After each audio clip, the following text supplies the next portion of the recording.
አሁን በነገራችን ላይ ክርስቲያኖች ቤተክርስቲያን ካለችበት ነባራዊ ሁኔታ አንፃር ወደ ሙዳር የምንሆንበት ጊዜ አይደለም። የቤተክርስቲያን መከራና ችግር ዘመን ላይ ሰው የሚሳለቅብን ለዛ ተዋቸው እባክህ የሆነ ሰዓት ላይ እንዲሆኑና ከዛ ምን ያደርጋሉ ነው ይረሱታል። በቃ እውነት እኮ ነው ስታዩ በጣም እኮ ነው የሚገርመው። በነገራችን ላይ ያንዳንዶቻችን ልብም ተመሳሳይ ነው።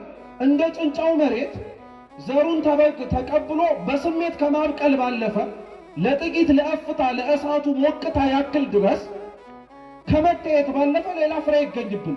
በመጮህ አይደለም፣ በነገራችን ላይ ድምፅ እናሰማ በማለትም ብቻ አይደለም። ለቤተ ክርስቲያን የእውነት የሚቆምላት ሰው ህሊናው መቀደስ አለበት። ለሆነ ሰሞን አለን ሆ ብለን እንነሳለን። ከሆነ ሰሞን በኋላ ግን ችግር ላይ ያለችዋን ቤተ ክርስቲያን ችግር ላይ ያሉትን ወንድም እህቶቻችንን ህዝባችንን እንዘረጋዋለን። በቃ ሌላ ነገር እንፈልጋለን። በምንችለው በአቅማችን እየተሰማራንበት ባለንበት ዘርፍ ላይ ለቤተ ክርስቲያን የምንቆምላት ጊዜ ነው። በቃ ጥግ ላይ ነን። እኛ ካልደረሰብን፣ እኛ ካልነካን፣ እኛ ካልተጠጋን፣ እኛ ላይ መጥቶ በር አንኳኩቶ ንውጡ ካላለን በቀር ምን አገባን እኛ? ሰላማችንን አግኝተን ድምፁን እየሰማን መኖር ነው። አሁን በነገራችን ላይ ክርስቲያኖች ቤተ ክርስቲያን ካለችበት ነባራዊ ሁኔታ አንፃር ወደ ሙዳር የምንሆንበት ጊዜ አይደለም። የምንችለው በየቻልንበት በአቅማችን የምንጸልይበት እግዚአብሔርን የምንለምንበት በምንችለው በአቅማችን እየተሰማራንበት ባለንበት ዘርፍ ላይ ለቤተ ክርስቲያን የምንቆምላት ጊዜ ላይ የኔና የእናንተ ሰውነት መሸከም የሚችለው ምን ብቻ ነው? አንድ ነገር ብቻ ነው። ታውቃላችሁ?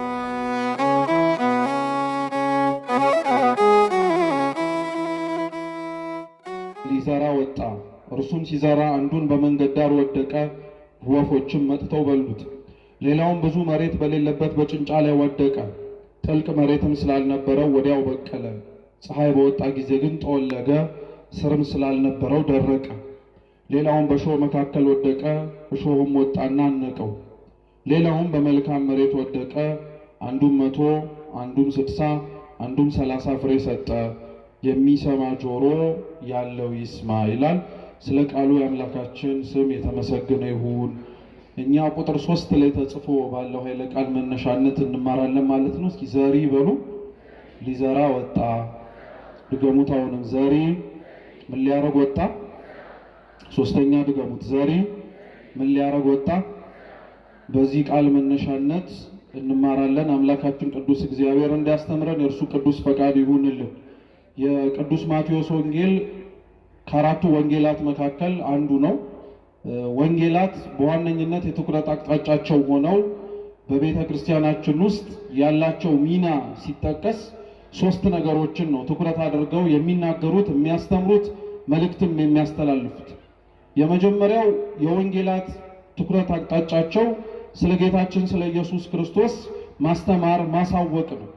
እንግዲህ እንደምታውቁት ወንጌላት ከጌታችን ከኢየሱስ ክርስቶስ ዕርገት በኋላ ስለሆነ የተጻፉት አምላካችን በዚች ምድር ላይ ተመላልሶ በሚያስተምርበት ወቅት ላይ ወንጌላት ገና መጻፍ አልጀመሩም። ስለዚህ ከሱ ዕርገት በኋላ ስለ እርሱ መስማት ያለባቸው ተስፋ አድርገው ሲጠብቁ የነበሩት ሕዝብ ብቻ ሳይሆን ያልጠበቁትም ጭምር ስለሱ በማወቅ የሚጠቀሙ በመሆናቸው ወንጌላት ስለ ክርስቶስ ለማስተማር ተጽፏል። ሁለተኛው ወንጌላት የተጻፉት ምክንያት ደግሞ የጌታችንን ትምህርት ለማስተላለፍ ነው። የማንን ትምህርት? የጌታችንን ትምህርት ለማስተላለፍ ነው። ይሄ በነገራችን ላይ ትምህርት ለማስተላለፍ ነው ሲባል ወንጌላትን አንድ ማስተላለፊያ መንገድ ብቻ አድርጋችሁ እንዳታስቧቸው። ምን ለማለት ነው? የወንጌላት ሚናቸው የክርስቶስን ትምህርት በቃሉ የተናገረውን ብቻ ለመጻፍ ብቻ ሳይሆን በስራውም በድርጊቱም ጭምር ሲያደርጋቸው የነበሩትን ነገሮች ጽፈው አስቀምጠውልናል። ምክንያቱም ወንጌል ሰው የሚሰማው ነገር ብቻ ሳይሆን ሰው ሰምቶትም ጭምር የሚኖረው ነገር ነው ወንጌል። ለዛ ነው አብዛኞቻችን በነገራችን ላይ ቃለ እግዚአብሔር በሚሰበክባቸው መድረኮች ላይ ራሳችንን መጠየቅ ያለብን የተሰበከውን መስማታችንን ብቻ ሳይሆን ሲሰበክ ሰምተነው ያለውንም ጭምር እንኖረዋለን ወይም ኖረነዋል ወይ ብለን እንድንጠይቅም ጭምር ያስገድደናል። ምክንያቱም እንዳልኳችሁ ወንጌል የቃል ትምህርት ብቻ አይደለም፣ ተግባርም ጭምር ነው። ጌታችን ኢየሱስ ክርስቶስ የሐዋርያው ቅዱስ ዮሐንስ ወንጌል ምዕራፍ 13 ላይ በምሴተ ሐሙስ በመጨረሻይቱ ወራት ቅዱስ ሥጋውንና ክቡር ደሙን ለደቀ መዛሙርቱ ከመስጠቱ አስቀድሞ ውሃ በኩስኩስቱ ቀዳና ዝቅ ብሎ የደቀ መዛሙርቱን እግር ምን አረገ? አጠበ። እና ጌታችን ኢየሱስ ክርስቶስ ይህንን ባደረገበት ጊዜ ላይ ለደቀ መዛሙርቱ ትምህርት አስተምሯቸዋል። ምን ብሎ? አንደኛ ዝቅ ብሎ በማጠቡ ከናንተ መካከል ማንም ታላቅ ሊሆን የሚወድ ቢኖር ራሱን ምን ያርጋል? ይሄን ግን ከንግግር ባለፈ እርሱ በእነሱ ፊት ራሱን ምን አድርጎን ያሳያቸው? ዝቅ አድርጎን ያሳያቸው። ስለዚህ ወንጌል የሚደመጥ ብቻ አይደለም የሚኖርም ጭምር ነው። ሶስተኛው የወንጌላት የትኩረት አቅጣጫቸው ሆነው ያስተማሩት ያስተላለፉት መልእክት ደግሞ አምላክ ሰው የሆነበትን ምክንያት ነው። እርሱም ለድህነተ ዓለም እኛን ካለንበት ችግርና ከነፍስ እስራታችን ከሲኦል አገዛዝም ጭምር ነፃ እንድንወጣ የተዘጋችብን ገነት ተከፍታ ገነት መንግስተ ሰማያትን እንድንወርስ ማድረግ ነው። ስለዚህ ወንጌላት በዋነኝነት ጭብጣቸው በዋነኝነት የሚያስተላልፉት መልእክት እነዚህ ሶስቱ ናቸው። የማቴዎስ ወንጌል ምዕራፍ 13 ታዲያ ጌታችን ኢየሱስ ክርስቶስ ካስተማራቸው ትምህርቶች መካከል አንዱ ነው። እየሰማችሁ ነው? ሐሳባችሁን እዚሁ ይሰማችኋል አይደለ? አዎ፣ ይሄ የቤተ ክርስቲያን ተልእኮ ነው። አትደንግጡ። እኛም ጤነኛ ሆነን አይደለም ተቀምጠን የምንማረው። ያው ያላስጮኸን እግዚአብሔር ዝም ስላስባለን ይሆናል። እየሰማችሁ ነው? ስለዚህ የማቴዎስ ወንጌል ምዕራፍ 13 ክርስቶስ ካስተማራቸው ትምህርቶች መካከል አንዱ ነው። ይሄ ማቴዎስ ወንጌል ምዕራፍ 13 ከትምህርትነቱ ባሻገር ራሱ ወንጌሉን ራሱ ከሚታወቅበት ስያሜ ባለፈ ሌላ ስያሜ እንዲሰጠው ምክንያት የሆነ ምዕራፍ ነው።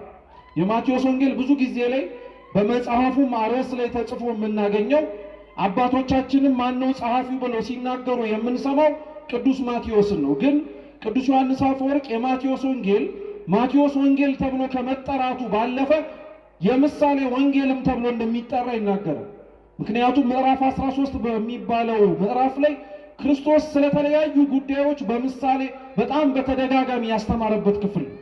ብዙ ምሳሌዎችን እየጠቀሰ ሰው እንዲረዳው ሰው እንዲገባው የራቀውን ነገር ለማቅረብ ቀርቦት ደግሞ ቀሎኛል ብሎ ተረድቻለሁ ብሎ ነገር ግን ከማረግ የተቆጠበበትን ነገር ግልጽ አድርጎ ዙሪያው ባለው ነገር ለማስረዳት ክርስቶስ በምሳሌ ያስተማረበት ነው።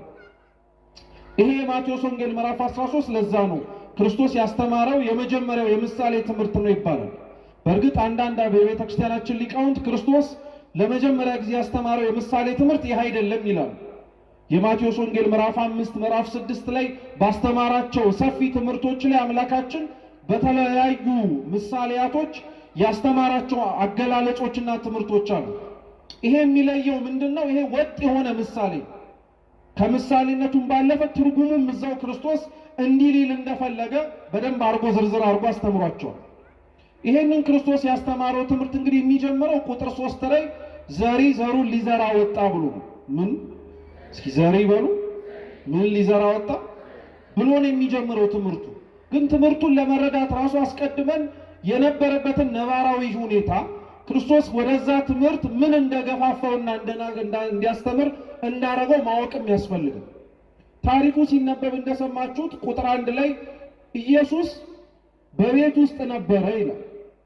ኢየሱስ በቤት ውስጥ ነበረ። እዛ ቤት ውስጥ እርሱ በመኖሩ ምክንያት የተሰበሰቡ የነበሩ ሰዎች ነበሩ።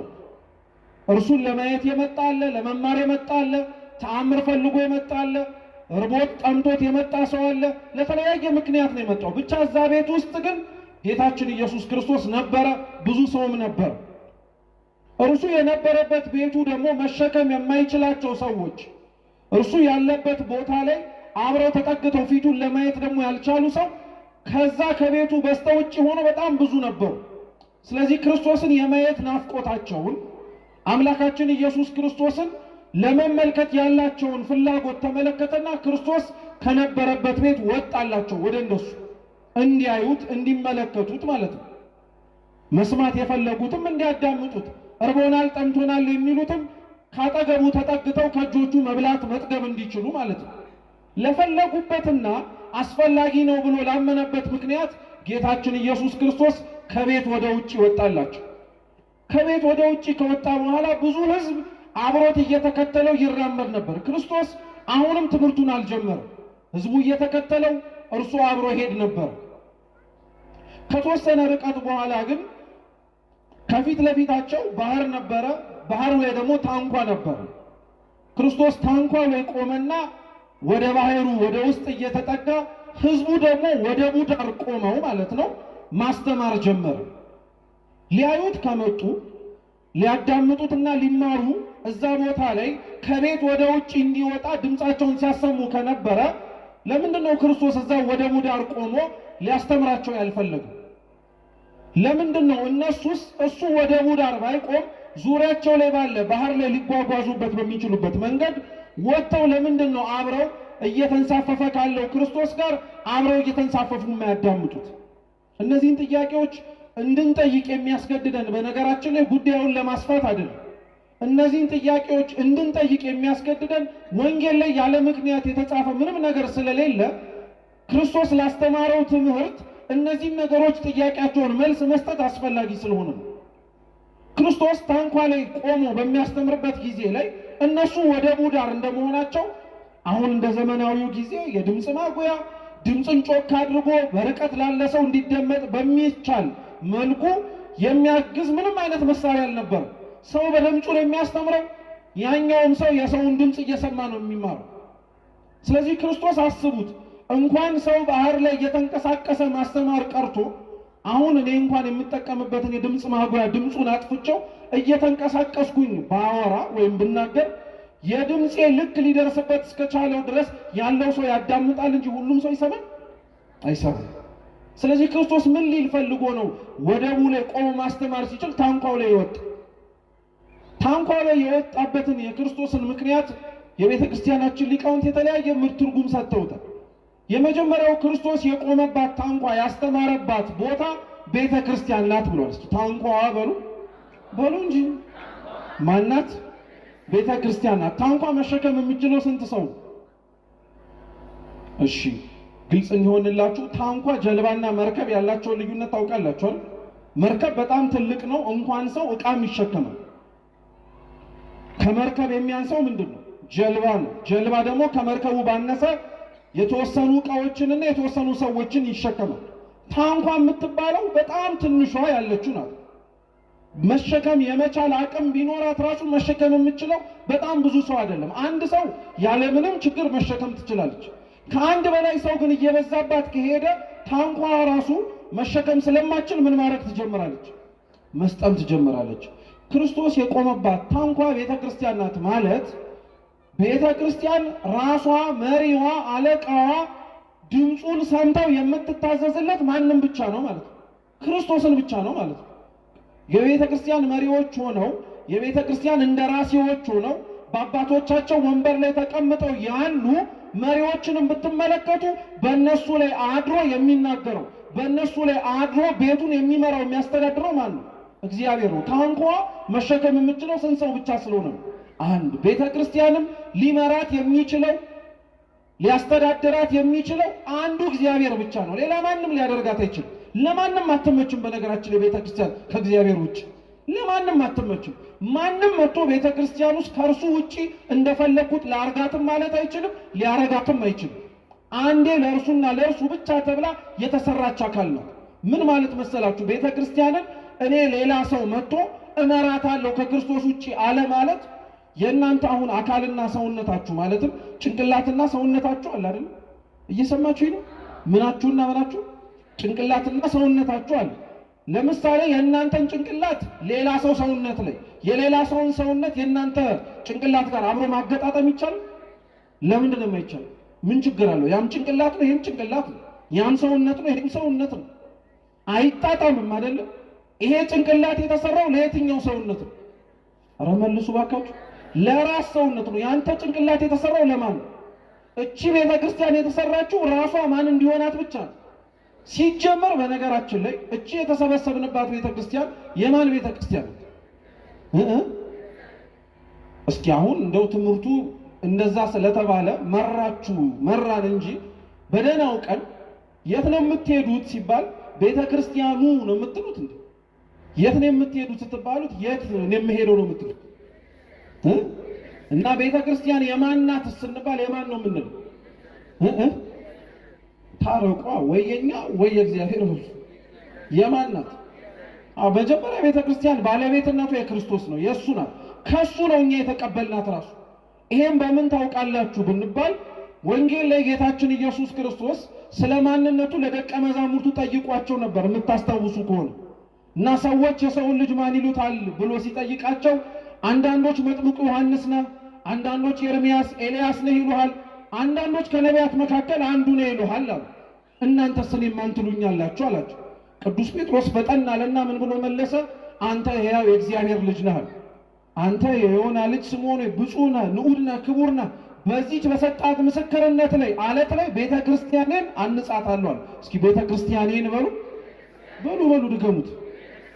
ምኔ ቤተ ክርስቲያናችሁን አላለም። መጀመሪያ ምኔን ነው መጀመሪያ ያለው? ቤተ ክርስቲያኔን ምን አረጋታለሁ? አንጻታለሁ ነው ያለው። ከሱ ነው ለኛ የተሰጠችው እንጂ እኛ ሰብስበን አይደለም ለሱ የሰጠነው። እዚህ መሪዋ ማን ብቻ ነው ማለት ነው? ክርስቶስ እግዚአብሔር ነው ማለት ነው። ከሱ ውጪ ለማንም አትስማማ። ማንም እንደፈለገ በነገራችን ላይ ቤተ ክርስቲያን ሊያረጋት የማይችለው ለዛ ነው። ገብቶ መበጥበጥ፣ ገብቶ መረበሽ፣ ገብቶ ማወቅ ሊችል ይችላል። ያ ሁሉ ግን ራሱን ሊያውቀው ይችላል እንጂ ቤተ ክርስቲያኒቷ ያለውን አምላክም ራሷንም ጭምር ሊያሳጣት አይችልም። ቤተ ክርስቲያን የክርስቶስ ናት ለማለት ነው ይላል። ሁለተኛው ክርስቶስ የተሳፈረባት ታንኳ ደግሞ የኛ ሰውነት ናት። እስኪ የኛ ሰውነት በሉ። ታንኳ ማናት? የኛ ሰውነት ምን ማለት ነው?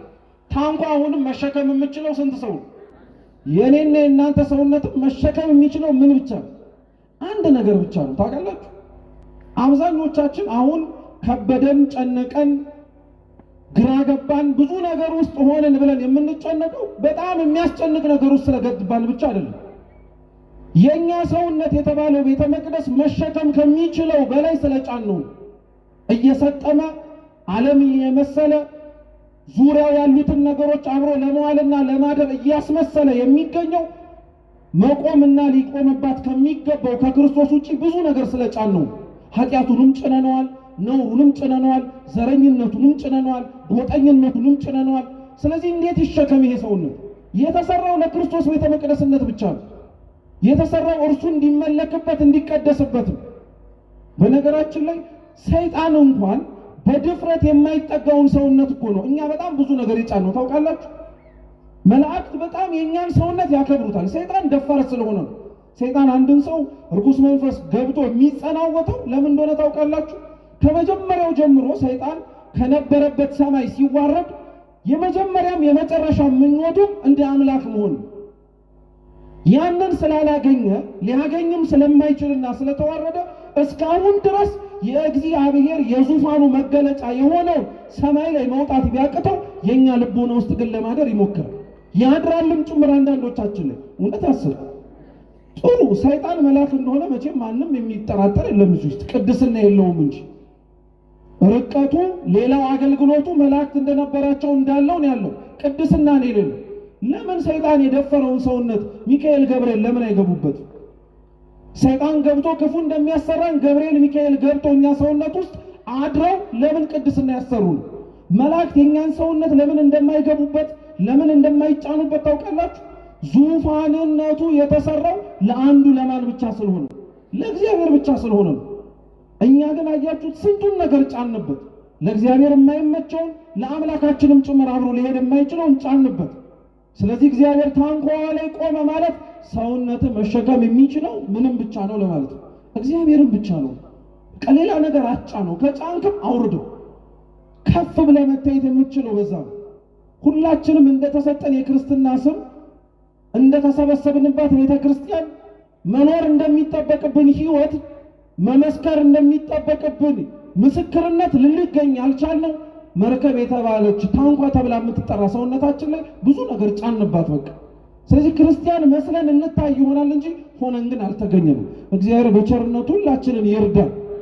ሶስተኛው ቅዱስ ቄርሎስ ዘእስክንድርያ ደግሞ ምን ይላል? ክርስቶስ ቆሞ ያስተምርባት የነበረችው ታንኳ የክርስቲያኖች ሕሊና ናት ይላል። እስኪ የክርስቲያኖች ሕሊና በሉ በሉ እንጂ የምኖች ሕሊና? አዎ የክርስቲያኖች ሕሊና። ክርስቶስ ባህር ላይ ቆሞ ማስተማር ይችል ነበር? አይችልም? ይችላል። ይችላል። ምን ችግር አለ? ባህር ላይ እኮ ሲራመድ አይተነዋል። ባህር ላይ እንደተራመደ ሲነገር ሰምተናል። ባህር ላይ ተራምዶ ቆሞ ማስተማር ለሱ አይከብደውም። ታንኳዋን የመረጠው ለምንድን ነው ከተባለ ክርስቲያኖችን ህሊናቸውን ማደሪያ አድርጎ መልእክት ለማስተላለፍ ነው ይላል ቅዱስ ቄርሎስ። የእያንዳንዳችን ህሊና በነገራችን ላይ እግዚአብሔር የሚናገረውን ራሱ ለመረዳት እርሱ ህሊናችን ላይ ማረፍ መቻል አለበት። እርሱ አይምሮአችን ውስጥ መቆም መቻል አለበት። አለበለዚያ ምንም አይነት ነገር አንድከም ክርስቲያኖች። እግዚአብሔር የሌለበት ሰውነታችን፣ እግዚአብሔር ያላረፈበት ልብና አይምሮአችን እርሱ ራሱ የሚያስተምረውን ትምህርት ለመስማትም ሰምተንም ለመረዳትም አይሆንልን። ለዛ ነው እርሱ ታንኳ ላይ ቆሞ ህዝቡ ወደብ ላይ ሆኑ ማለት ምን ማለት መሰላችሁ? አንዳንድ ሰዎች እግዚአብሔር የሚያስተምረውን ቤተ ክርስቲያን የምትናገረውን እግዚአብሔር እነሱ ጋር ተጠግቶ አብሯቸው ሆኖ ከሚያስረዳቸው ይልቅ እነሱ ሊረዱበት በፈለጉበት ወደቡ ዳር ሆኖ በራሳቸው አስተሳሰብ ይረዱታል። እየሰማችሁ ነው? በራሳቸው አስተሳሰብ ይረዱታል። ያ ነው ችግር የሆነብን እኮ ዛሬ ቤተ ክርስቲያን ያላለችውን አለች እየተባለ ያለችውን አላለችም እየተባለ በዚህ ሁሉ ፈተናና ውርጅብኝ ውስጥ የምትሆነው አብዛኞቻችን ህሊና ውስጥ ምናልባት መቆም የሚጠበቅበት ክርስቶስ ዳር ላይ ነው። እኛ ወደቡ ዳር ነው። ወደቡ ዳር ነው ያለነው አብዛኞቻችን። አይመለከተንም ብለን እኮ እኛ ጥግ ላይ ነው ያለነው። ምናልባት ልናደርግ የምንችለው ከዚህ በላይ ሊሆን አይችልም ብለን ዳር ላይ ነው ያለነው። ሲጮህ ድምፁን እንሰማዋለን። ምናልባት እኮ እግዚአብሔር አምላክ በደንብ እንድትጠጉኝ ወደ ባህሩ ቢለን ግን እኮ ማንም አይመጣም። ታስታውሳላችሁ? ክርስቶስ በባህር ላይ ሲራመድ ቅዱስ ጴጥሮስ እርሱ እንደሆነ ባወቀ ጊዜ ላይ ጌታ ሆይ ወደ አንተ እንድመጣ አዘዛለሁ።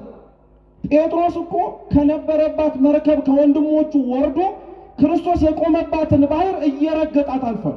ያቺ ባህር ማለት የዓለም መከራ ማለት ነው። ዛሬ መከራው ውስጥ ባለንበትና ተጨንቀን ባለንበት ሰዓት ላይ በመከራዎቻችን ውስጥ ቆሞ ልናገኘው የሚገባውን እግዚአብሔር ያላየነው እኛ ወደቡ ዳር ስለቆምን ነው። በቃ ጥግ ላይ ነን። እኛ ካልደረሰብን፣ እኛ ካልነካን፣ እኛ ካልተጠጋን፣ እኛ ላይ መጥቶ በር አንኳኩቶ ንውጡ ካላለን በቀር ምን አገባን እኛ? ሰላማችንን አግኝተን ድምፁን እየሰማን መኖር ነው። አሁን በነገራችን ላይ ክርስቲያኖች ቤተ ክርስቲያን ካለችበት ነባራዊ ሁኔታ አንጻር ወደቡ ዳር የምንሆንበት ጊዜ አይደለም።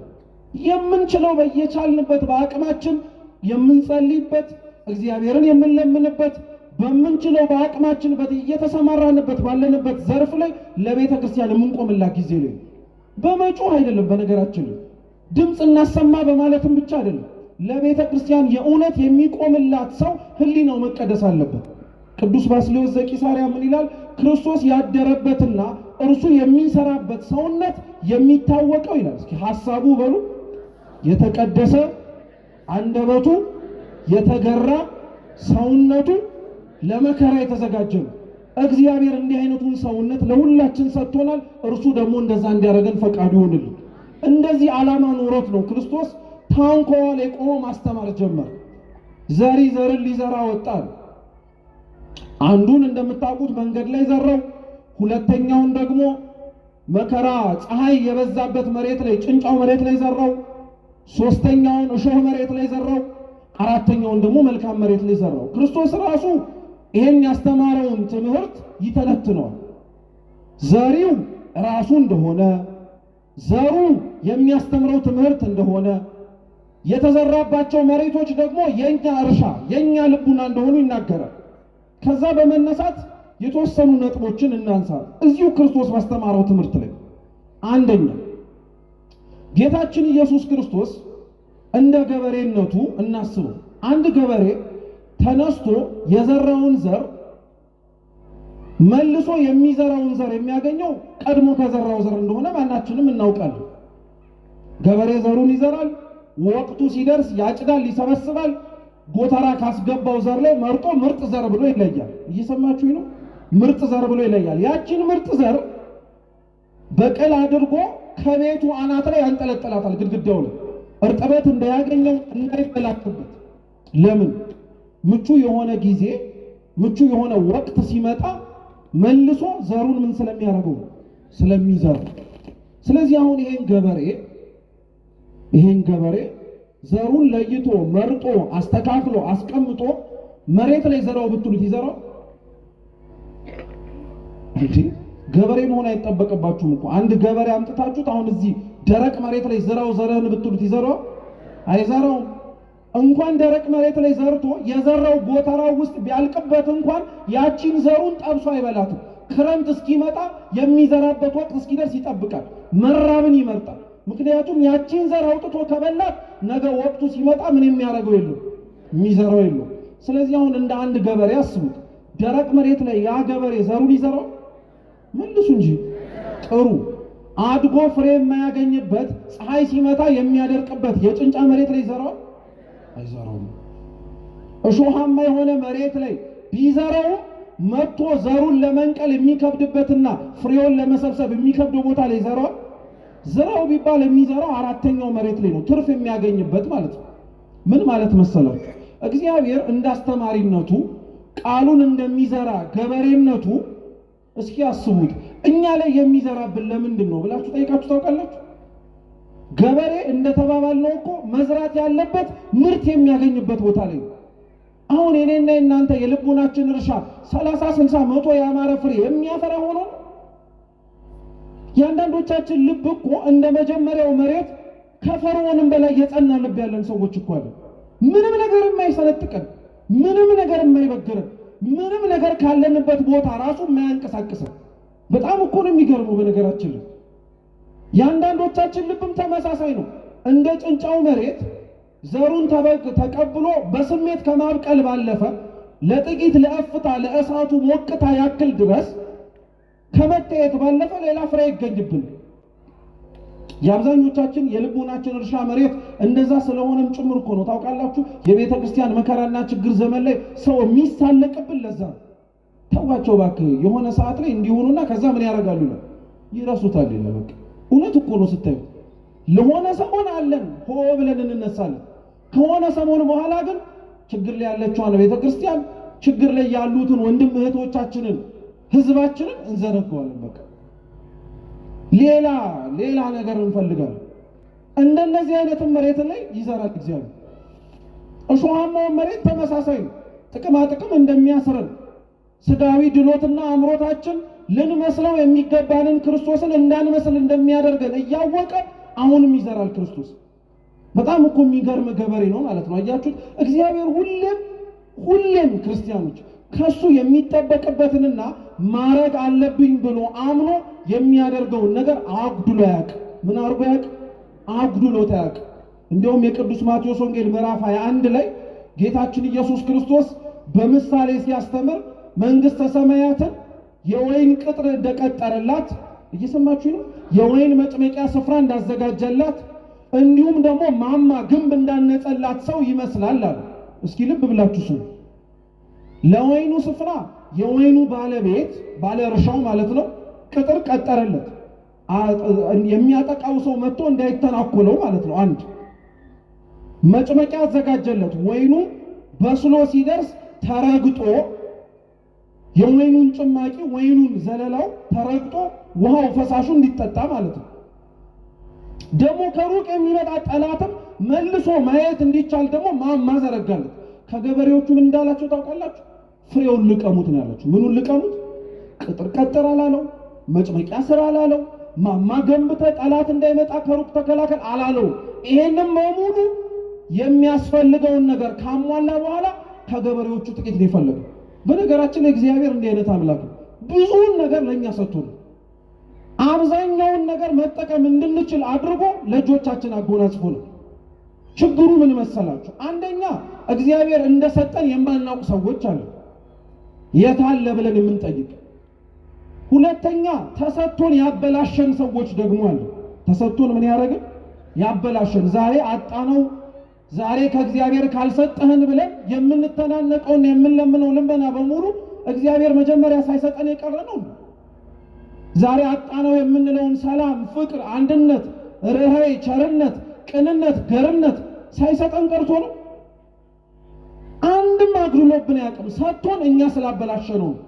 ለዛ ነው ልበ አምላክ ቅዱስ ዳዊት መዝሙር 13 ላይ ሲናገር ምን ይላል? ከመቃብር ክሱት ጎራይቶሙ፣ ጉሮሯቸው እንደተከፈተ መቃብር ነው ይላል።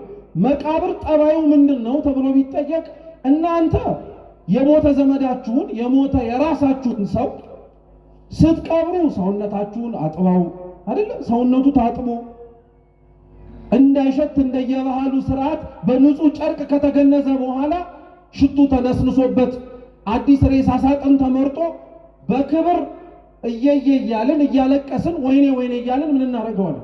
እንቀብረዋለን። ከ4 ከ5 ቀን በኋላ አንተ ያስገባህበት መሬት ላይ ሄደህ ያንን ሬሳ ቆፍሬ ላውጣው ብትል አዲሱ እንጨት ቆሽሿል፣ ንጹህ ጨርቅ አድፏል።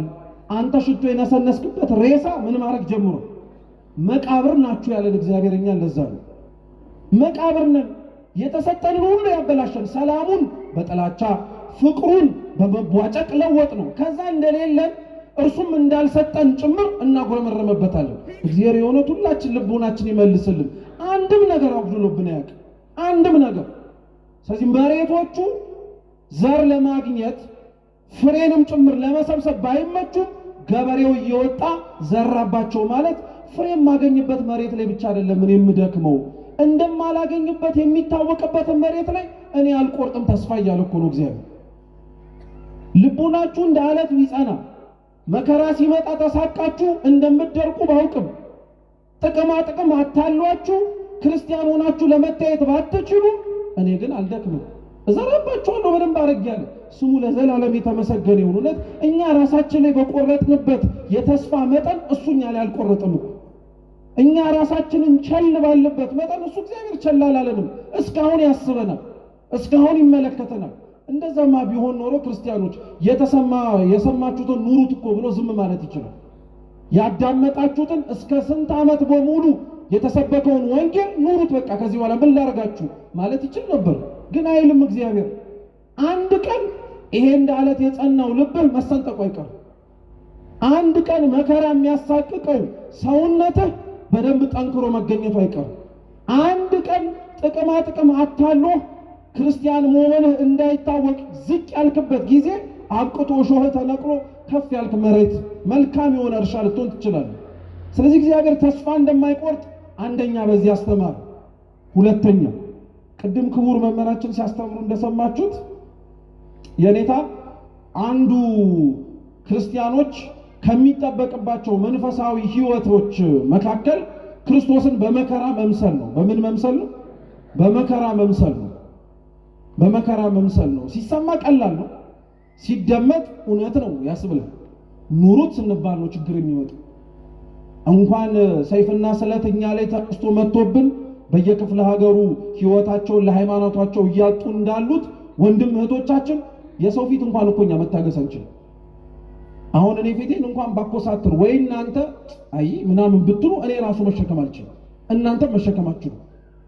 የሰው ፊት የከበደን ሰዎች ሰይፍና ስለት እንዴት እንታገላለን? የሰው አንደበት እያሳቀቀን ሰው ምን ይለኛል እያልን ዝም የምንል ሰዎች መናገር ሲጠበቅብን ሌላ መከራ ሲመጣ ሌላ ችግር ሲመጣ እንዴት ነው ድምፅ እንሆናለን የምንለው? ሲመከራ ስንሰማው ቀላል ነው፣ እግዚአብሔር ካላስቻለ ግን በጣም ከባድ ነው። ለዛ ነው መንፈስ ቅዱስ የሚገራው ሰውነት መንፈስ ቅዱስ የገራውም አንድነት ከንግግርም ከእይታም አልፎ ስጋዊ የሆነ መከራ እንኳን ቢመጣበት አይሳቀቅም። ሐዋርያት ለዛ እኮ ነው መንፈስ ቅዱስን ታድሰው ለብሰው በሰውነታቸው ውስጥ እስኪያድር ድረስ ፈሪዎች ነበሩ። ጌታቸው ልያስ ሲመጣ ገና ለገና እኛም ልንሆን እንችላለን ብለው በሁሉም የተበተኑት አንዱ ዮሐንስ ወንጌላዊ ብቻ ነው አብሮት የነበረው እስከምናውቀው ድረስ። ልክ ግን መንፈስ ቅዱስን ከተቀበሉ በኋላ እንኳን መከራ ሊፈሩ መከራ ያለበት ቦታ ላይ ይቆሙ ነበር። አውደ ሰማዕታት የሰማዕታት አደባባይ ላይ ምስክር የሚሰጥበት ቦታ ላይ የተገኙ ምስክርነት ይሰጡ ነበረ። በደንብ አድርገው ምስክር እንዲሆኑ ራሱ የሚያስችላቸውን መንገድ ይመርጡ ነበር። ምስክር እንዳይሆኑ ደግሞ መሰናክል የሚሆናቸውን ደግሞ በደንብ አድርገው ይቃወሙት ነበር። ለዛ ነው ቅድም አባታችን የጠቀሱት ከሐዋርያን አበው መካከል አንዱ ቅዱስ ፖሊካርፐስ በረከቱ ለሁላችን ትድረሰ እየተሳበ አናብስት እየቦጨቋቸው ከአራዊት ጋር እያታገሏቸው ክርስቲያኖችን መከራ ይቀበሉባቸው በነበሩባቸው በጣሊያን ውስጥ ባሉ ኮሎሲየም ተብለው በሚጠሩት ስፍራዎች ላይ እየሄደ ሰማዕት እንደሚሆን አውቆ እየተጓዘ ምዕመናን ያለቅሱለት ነበር። እንደ ፖሊካርፐስ አይነት እረኛ እንደሱ አይነት የመንጋው ጠባቂ የት እናገኛለን እያሉ። እውነት ነው፣ ፖሊካርፐስ ታማኝ እረኛ ነበር። ክርስቶስ አደራ ለሰጠው ለበጎቹ የሚራራ ነበር። ስለዚህ ቢያለቅሱ ለምን አለቀሱ አይባልም። ፖሊካርፐስ ግን ምን እንዳላቸው ታውቃላችሁ? ወግዱልኝ ከፊቴ አላቸው። እንደ ንጹህ መገበሪያ ስንዴ ነው ያላቸው። ራሱ ስሙ በደንብ እንደ ንጹህ መገበሪያ ስንዴ በአናብስቱ አፍ ተፈጭቼ ለጌታዬ ንጹህ መስዋዕት መሆን እፈልጋለሁ ተውኝ አላቸው። እንዴት አይነት እረኛ ነው! እንዴት አይነት ታማኝ ምስክር ነው! እንኳን ስበው ሊወስዷቸው ቀርተው ተስበው ሲሄዱ ራሱ ደስ የሚሰኙ። ፖሊካርፐስ እኮ ከአንድ ቦታ ወደ አንድ ቦታ ሲወስዱት እንደ ታሪኩ እኮ እንዴት እንደሚገርም ከመንገዱ ብዛት የተነሳ የታሰረበት ሰንሰለት ይላላ ነበር እና በጣም ነው የሚገርመው። ቅዱስ ፖሊካርፐስ የሚያሳድዱትን ወታደሮች የጠራቸው ሰንሰለቱን አጥብቁት እንዳላመልጣችሁ ይላቸው። እውነት እኮ ማምለጡን ለምን እንደማይፈልገው ታውቃላችሁ? የክርስቶስ እስረኛ መሆን ስለሚፈልግ እኮ ነው። የክርስቶስን መከራ መካፈል ስለሚፈልግ። ስለዚህ ለዛ ነው የቤተ ክርስቲያን ታሪክ ላይ ከሚታወቁ መምህራን መካከል አንዱ ቅድስና ባይኖረው ጠርጡለስ የሚባል ሊቅ አለ እና እርሱ ምን ብሎ ይናገራል? ዘር ተብሎ ክርስቶስ በየቦታው የዘራው ቃሉን ብቻ ሳይሆን ይላል። እየሰማችሁ ነው? ቃሉን ብቻ ሳይሆን ዘር የሚባሉት ከተዘሩ በኋላ 30፣ 60፣ 100 ያማረ ፍሬ የሚያስገኙ የሰማዕታት ደም ነው ይላል። የሰማዕታት ደም ለክርስትናው እምነት ዘር ነው። ብንሞት እንበዛለን፣ ብናልቅ መልሰን እናብባለን የምንለው የሚሞቱት የእያንዳንዳቸው ለእምነታቸው ምስክርነት ብለው ነፍስና ስጋቸው በጨካኞች የሚለዩት የደማቸው ጠብታ ነገ 30፣ 60፣ 100 ክርስቲያኖች እንዲፈሩ ታደርጋለች። በደንብ አድርጋ ለምት ይሄን እናምናለን። ሆኖም ስለታየ ነው በታሪክ። ስለዚህ ክርስቶስን ተመልከቱት። እንደ ዘሪነቱ ገበሬው ቅዱሳን የተባሉ ሰማዕታትን ደረቅ መሬት ላይ ዘራቸው። እስኪ ደረቅ መሬት በሉ። ምን ማለት ይመስላችኋል? ደረቅ መሬት ብትዘሩበት ምንም አያደርግም፣ የማያበቅል ነው። ጥያቄ ልጠይቃችሁ ግልጽ እንዲሆን ማለት ነው። አሁን አንድ ገበሬ ዘሩን ደረቅ መሬት ላይ ቢዘራው ያለው ዕጣ ፈንታ ሁለት ነው። አንደኛው መዘራቱን የማያውቅ ሰው ሊረግጠው ይችላል። እየሰማችሁ ነው? ሁለተኛው ደግሞ ከተረገጠም በኋላ ሳይረገጥም በፊት አዕዋፈ ሰማይ ካዩት ምን ያደርጉታል? መጥተው ይለቅሙታል፣ ይበሉታል ማለት ነው። ጥሩ ዘሩ የማይበቅልበት ቦታ ላይ ደረቅ መሬት ላይ ስለተዘራ ከምረገጥና እየሰማችሁ ነው? ከምረገጥና የሰማይ አዕዋፎች መጥተው ከሚበሉኝ መሬቱን ብሆን ይሻለኛል ብሎ ወደ መሬትነት ይለወጣል። ፈጣሪ ያለ ታስቡበታላችሁ እንዴ? ደረቁን መሬት ዘሩ ይሆናል? አይሆንም። ጥሩ ደረቁ መሬት ደግሞ አዕዋፈ ሰማይ መጥተው ሲበሉት ሲያዩ ዘሩን አይ ከመረገጥ ማንም እየመጣ ከሚጫነኝ እኔም ዘሩን ብሆን ይሻላል ብሎ አስፋልቱ ደረቁ መሬት ወደ ዘርነት ይለወጣል። ዘሩ ምንድነው የሚሆነው? ዘር ብቻ ነው። ደረቅ መሬቱ ምንድነው የሚሆነው? ምን ማለት መሰላችሁ? ክርስቲያኖች ወይንም ደግሞ ሰማዕታት ቅዱሳን እነሱ ለምን ተገኙበት የሚባልበት ቦታ ላይ ሊዘሩ ይችላሉ። ለምን ተዘሩ እዚህ ቦታ ላይ ተብሎ ሊጠየቅ የሚችልበት ቦታ ላይ ዘር። ልብ ብላችሁ ስሙ። እንደነዚህ አይነት ቅዱሳን በእኛው አስተሳሰብ ፍሬ ሊገኝበት የማይችልበት ደረቅ መሬት ላይ የሚዘሩት ጽናታቸውን እንድንማር ዘሩ ገና ለገና አልበቅልምና አደጋ ከሚገጥመኝና ከምበላ ብሎ ወደ አስፋልትነት እንደማይለወጠው ሁሉ ቅዱሳንም እኛን የሚመስለን ሰው ስላጣን ብለው የሚያሰቃዩአቸውን ሰዎች አይመስሉ። አሁን እኛ ግን የራሳችንን አኗኗር ተመልከቱት። ያለንበትን ዓለም፣ የምንኖርበትን ቦታ፣ የምንሰራበትን መስሪያ ቤት፣ አብረውን የሚበሉትን የሚጠጡትን ሰዎች ለመምሰል ብለን ዘር ሆነ ሳለ እኮ ደረቅ የሆንክ ሰው አለ። አስፋልት ሆነ ከሰው ጋር ለመኖር ብለህ ማለት ነው። ሰው እንዴት ከሰው ጋር ለመኖር ብሎ ከፈጣሪው ጋር ይታገላል? ሰው እንዴት ከአብሮ ከሚኖረው ከሚያድረው ነገር ግን እስከ በዘላለም ድረስ ሊያኖረው የማይችለውን ለመምሰል ብሎ እንዴት እንዲሆነ? ቅዱሳን ግን እንዲህ አሉ። ዘር ነበሩ፣ እየተረገጡም ዘር ናቸው፣ እየተበሉም ዘር ናቸው። የእግዚአብሔር ቅዱሳን ሰማዕታት እንዲህ ናቸው። ቦታ አይለውጣቸውም ማለት ነው። ሁለተኛውንም ተመልከቱት። ጭንጫ መሬት ነው። ጭንጫው መሬት ሲነገር እንደሰማችሁት መዘራቱ ተዘርቷል፣ መብቀሉ በቅሏል። ነገር ግን ስሩ የሰደደ ስላልሆነ ፀሐይ ሲመታው ምን አረጋ አለ ክርስቶስ? ደረቀ አለ። እስኪ ደረቀ በሉ። ደረቀ። የወጣበት ፀሐይ ያንን እጽዋት የመታው ማለት ነው። እንደምታውቁት አስፈላጊ እንደሆነ ማንም አይጠራጠር። ለእጽዋት እድገት ፀሐይ ያስፈልጋል፣ ምንም ጥርጥር የለው። ፀሐዩ መከራ ነው፣ ዘሮቹ እኛ ነን። መከራ ለክርስቲያኖች እድገት ወደድንም ጠላንም ያስፈልጋል። ቅድም ራሱ ያለው ቅድም አባታችን ሲናገሩ የሰማችሁትን ድጋሚ እናጠንክረው። ቅዱስ ባስልዮስ ዘቂሳርያ በክርስቲያኖች ላይ የሚመጣ መከራ ማለት አባጣና ጎርባጣ የሆነውን ሰውነታችንን ጠርጎ የሚያስተካክልልን መንሽም ጭምር ነው ብሎ ነው የሚናገሩ። ስለዚህ መከራው ማስተካከያ ነው። መከራው ለጥቅምም ጭምር ሊመጣ ይችላል። ከኛ ንዝህላልነት፣ ስንፍና መስራት የሚጠበቅብንን ሳናደርግ የሚመጣውን ግን ለማለት አይደለም። ልብ ብላችሁ ስሙ። ለክብር የሚመጣው መከራ ግን ክርስቲያንን የሚያስተካክል እንዲበቃ የሚያደርገው ግን ተመልከቱ። የሚጠቅመው ፀሐይ ያንን አበባ ወይም ያንን ዘር አደረቀ። ለምን? ስሩ ስላልሰደደ። ምኑ ስላልሰደደ? ስሩ ስላልሰደደ። ምን ማለት መሰላችሁ?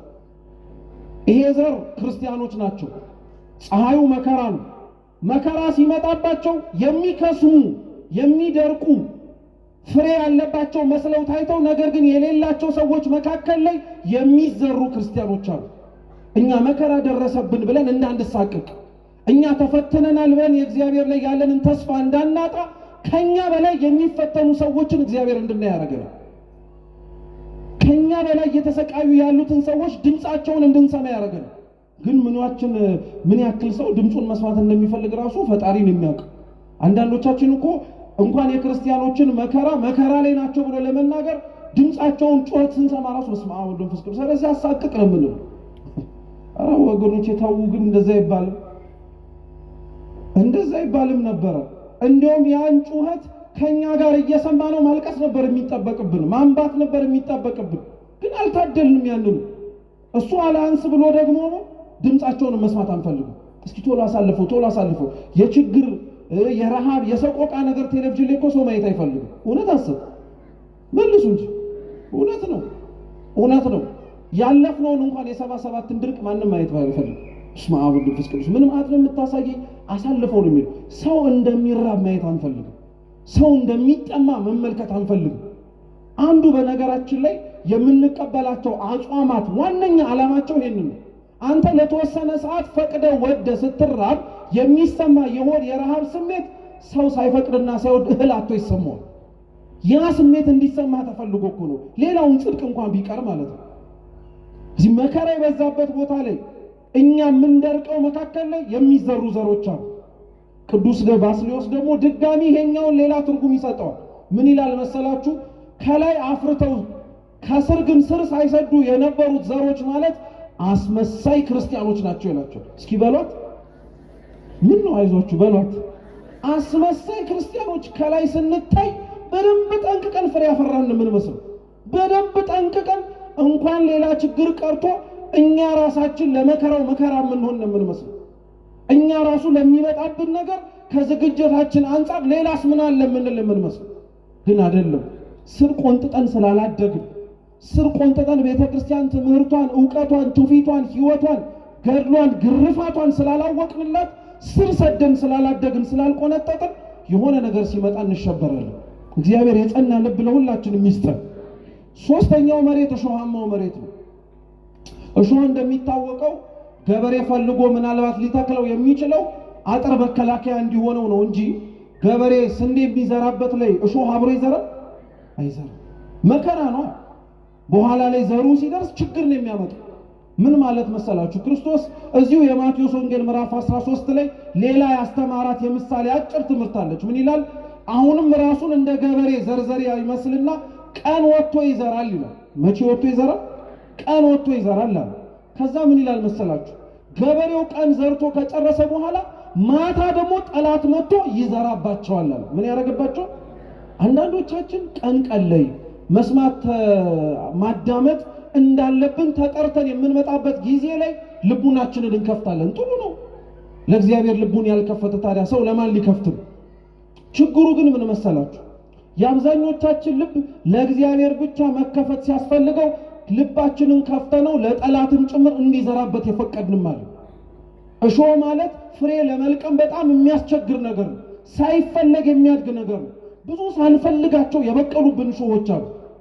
በሀገርም ላይ በቤተ ክርስቲያንም ላይ በሁሉም ቦታ ላይ ከዛም አንሶ እንኳን እኛ ውስጥም ጭምር የማያስፈልጉ እሾሆች አሉ። በቃ መነቀል ያለባቸው እነዛ እሾሆች ከየት መጡ?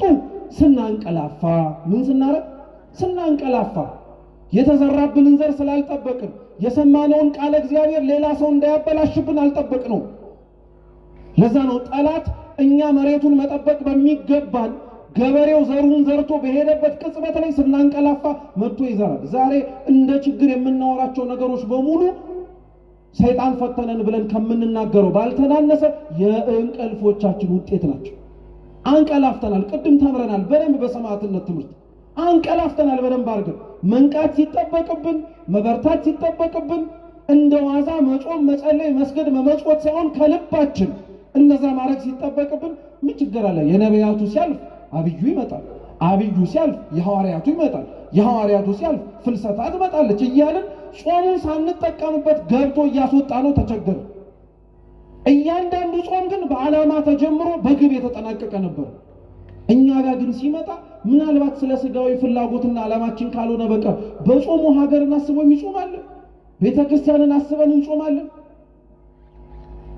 እየምናማረራቸውን አስተያየት ለመስጠት ጣታችንን የምንቀስርባቸውን ከላይ እስከታች ያሉትን እያንዳንዳቸውን አስበህ ጾመህ ታውቃለህ? ጸልየህ ታውቃለህ? አብዛኞቻችን እንኳን አናረገው። ቤተ ክርስቲያን ልብ ብላችሁ ስሙኝ ባካችሁ። ቤተ ክርስቲያን ብትወቅስ ብትገስጽ የሚያምርባት ለምን መሰላችሁ? ለሁሉም ስለምትጸልይ። በእንተ ቅድሳት ጸሎቷ ላይ ስለሚያስጨንቋት መሪዎች ልቡና እንዲሰጧት ትለምናለች። ለሊቃነ ጳጳሳቱ ትለምናለች። ለዲያቆናቱ፣ ለቀሳውስቱ፣ ለሊቃውንቱ ፍቅርን፣ ማስተዋልን የሚመሩበትን ጥበብ እንዲሰጣቸው ትለምናለች። እሷ ብትገስጽ ያምርባታል። አንተና እኔ የት ጸልየን? አንተና እኔ መቼ አስበናቸው? አንተና እኔ መቼ ተመልክተናቸው? በጣም እኮ ነው የምናሳዝነው። እሾህ ማለት ይሄ መልካሙ መሬት መቼም አይጠፋችሁ። መልካም መሬት ላይ የተዘሩ ደግሞ ቅዱሳን አሉ፣ ፍሬ የሚያፈሩት ማለት ነው። ከስቃያቸው ውስጥ መልካም ነገር የሚገኝባቸው፣ በመከራቸው ውስጥ ሌሎችን የሚያሳምኑ፣ ልክ ቅድስት አርሴማ ድርጣድስን እንዳሳመነችው እርሷን ማሰቃየቱን አሰቃይቷታል እኮ። እርሷን በደንብ አድርጎ በሚችለው መልኩ ፈትኗታል። ግን የሚገርማችሁ እሷ ስታልፍ ድርጣድስ አመነ። ምን ሩቅ አስኬደን። በረከቱ ለሁላችን ትድረሰን። ጲላጦስ ማመኑን የሚያውቅ ሰው አለ እንደዚህ ውስጥ?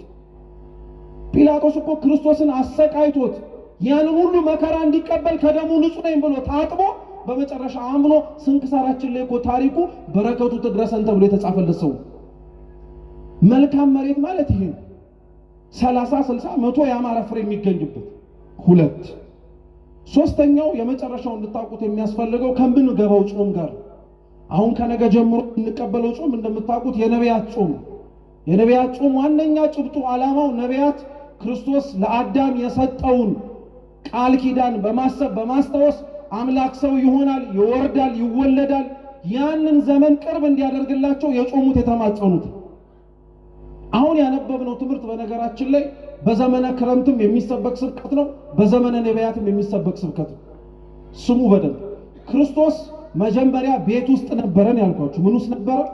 በቃ እየጨረስን ነው። ስሙ። ምን ውስጥ ነበረ? ከቤቱ ወዴት ነው የወጣው? ወደ ውጭ። ቤት የምትባለው ሰማይ ናት። ቤት ውስጥ የነበረው ክርስቶስ ነው። ሰማይ ከተባለ ቤቱ የጠሩትን የነቢያትን ድምፅ የቅዱሳኑን ልመና ሰምቶ ወጣ ማለት ወረደ ማለት ነው። ምን አረገ ማለት ነው? ወረደ ማለት ነው። በባህር ማዶ ሆኖ ተናገራቸው። እርሱ መርከብ ላይ ሆኖ ማለት በዘመን የተራራቁ ቢሆኑም በነቢያቱ ግን ድምፁን እንዲሰሙ አደረጋቸው። እግዚአብሔር ስሙ የተመሰገነ ይሁን። እውነት በነቢያቱ ድምፁን እንድንሰማው አደረገን። አብሮን ያልቆመው ለዛ ነው።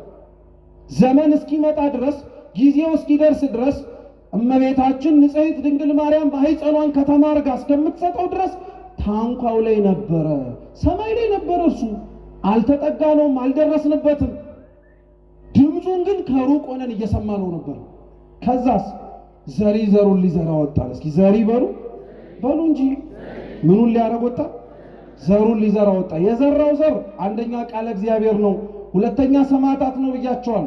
የኛ ሊቃውንት ይራቀቁበታል እኮ የዘራው የእግዚአብሔር ቃል ነው ከተባለ ይላሉ የእግዚአብሔር ቃል የሚደመጥ ብቻ ሳይሆን ስጋን ነስቶም ሰው የሆነ ነው። ቃል ምን ሆነ ስለሚል ስጋ ሆነ ስለሚል ዘሪ የተባለው እግዚአብሔር አብ ነው።